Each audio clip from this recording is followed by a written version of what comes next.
जैसा कि नाम है, आप तक पहुंचाएंगे सही और सटीक खबर। जनता की सुननी है और सरकार को सुनानी है।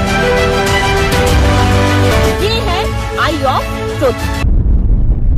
नमस्कार दोस्तों, आप देख रहे हैं आई ऑफ ट्रुथ और मैं हूं आपके साथ अनु जैन रोहतगी। हाल ही में बीजेपी ने यानी एनडीए ने कर्पूरी ठाकुर को, जो बिहार के पूर्व मुख्यमंत्री रह चुके हैं, भारत रत्न देने की घोषणा की है। और इसके साथ ही साफ लग रहा है कि बीजेपी ने एक तीर से कई शिकार करने की कोशिश की है। एक बात तो सबकी समझ में आती है कि दलित पिछड़ा वर्ग के बीच में बीजेपी ने अपनी पैठ बनाने की कोशिश की है, एक संदेश देने की कोशिश की है लोकसभा चुनाव से पहले कि वो इन जो समुदाय है इसका ध्यान रखती है। लेकिन दूसरी सबसे बड़ी बात है कि पिछले कुछ समय से देखा जा रहा है ये कि बीजेपी जो महानायक है, जो महापुरुष रह चुके हैं हमारे, जिनका योगदान बहुत ज्यादा है, चाहे वो आजादी की लड़ाई में हो, चाहे वो दलितों के विकास में हो या किसी और काम में हो, उनको विपक्ष से छीनने की कोशिश की है। और आप सोच रहे होंगे ऐसा क्यों? सबसे पहले कर्पूरी ठाकुर की बात करें, इसको लेकर के आरजेडी के साथ साथ जेडीयू ने बहुत बड़े बड़े क्लेम किए थे और कहा था कि हमारी कोशिशों के कारण ही भारत रत्न मिला है। जो नीतीश कुमार है उन्होंने तो थैंक यू कर दिया प्रधानमंत्री का, लेकिन आरजेडी ने साफ कहा कि हमारे कारण भारत रत्न मिला है। तो एक तरह से बीजेपी ने कर्पूरी ठाकुर का जो एक क्रेडिट है वो लेने की पूरी कोशिश की है। इसके बाद अगर हम बात करें सरदार वल्लभ भाई पटेल की, सब जानते हैं कि कांग्रेस का टैग लगा हुआ था और कांग्रेस सदियों से ही कहती चली आ रही है कि वो हमारे नेता हैं। लेकिन जैसे ही बीजेपी सत्ता में आई, उन्होंने सरदार वल्लभ भाई पटेल को अपनी ओर, कहते हैं ना, विपक्ष से छीनकर अपने पाले में कर लिया, उनके नाम को कि वो भी ध्यान रखते हैं। आते के साथ ही 2014 में 31 अक्टूबर को नेशनल यूनिटी डे घोषित कर दिया बीजेपी ने। इसके साथ ही गुजरात में सरदार वल्लभ भाई पटेल की सबसे ऊंची प्रतिमा बीजेपी ने लगाई। तो मैसेज क्या देने की कोशिश की गई कि जो सरदार वल्लभ भाई पटेल है उनका भी आदर बीजेपी करती है।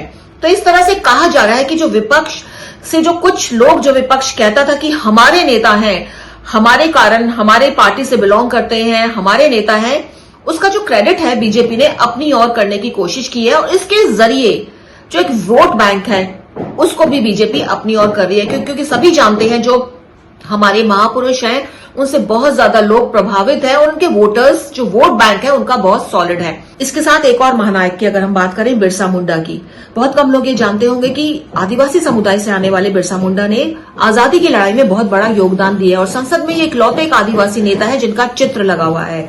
और यही नहीं, अब बिरसा मुंडा की जयंती पर बीजेपी बहुत सारे कार्यक्रमों का आयोजन कर रही है और सबसे बड़ा टारगेट क्या है कि आदिवासी वोटों को अपने खेमे में लेना। और साथ ही हाल ही में पीएम मोदी बाकायदा झारखंड के उस गांव में गए जहां पर बिरसा मुंडा का जन्म हुआ था। नेताजी सुभाष चंद्र बोस की बात करें तो उसको लेकर बीजेपी और टीएमसी का टकराव बराबर है और बीजेपी कहती है कि कांग्रेस ने तो कद्र करी नहीं, लेकिन साथ ही टीएमसी ने भी नेताजी सुभाष चंद्र बोस की कभी कद्र नहीं की। और सत्ता में आकर के 23 जनवरी को पराक्रम दिवस जो है उसका जयंती के अवसर पर नेताजी सुभाष चंद्र बोस की बीजेपी ने डिक्लेयर किया, एनडीए ने डिक्लेयर किया है। और साथ ही इंडिया गेट पर नेताजी सुभाष चंद्र बोस की जो है प्रतिमा भी लगाई गई है। तो टारगेट जो है बीजेपी बहुत ही चुन चुन के कर रही है। विपक्ष के वो महानायक जो विपक्ष के साथ जिनका नाम जुड़ा हुआ था पहले, अब बीजेपी कोशिश कर रही है कि वो भी सबको वापस अपनी तरफ, उनके नाम को भुनाने की कोशिश कर रही है। उनकी जयंती का आयोजन किया जा रहा है, उनके नाम की प्रतिमा बनाई जा रही है। यही नहीं, भीमराव अंबेडकर की अगर हम बात करें, इसको लेकर के भी लुटियन जोन में एनडीए सरकार ने इंटरनेशनल एक सेंटर बनाया है भीमराव अंबेडकर के नाम से। और जहां लंदन में रह के 1921 से 1922 के बीच भीमराव अंबेडकर ने पढ़ाई की थी, बाकायदा उस घर को खरीदकर म्यूजियम बनाया है। तो तमाम जो ये कोशिश की जा रही है, जो महानायक हमारी सदी के रहे हैं, जिनका बहुत बड़ा योगदान रहा है आजादी की लड़ाई में और तमाम देश के विकास में, उनको विपक्ष के से छीनकर एनडीए सरकार ये दिखाने की कोशिश कर रही है कि वो भी इनसे जुड़ी हुई है और इन महानायकों की कद्र करती है और उनके नाम को आगे जनता का, उनका नाम जो है जनता के बीच में जाए, लोग उनको भूले नहीं, इसके लिए तमाम कार्य कर रहे हैं।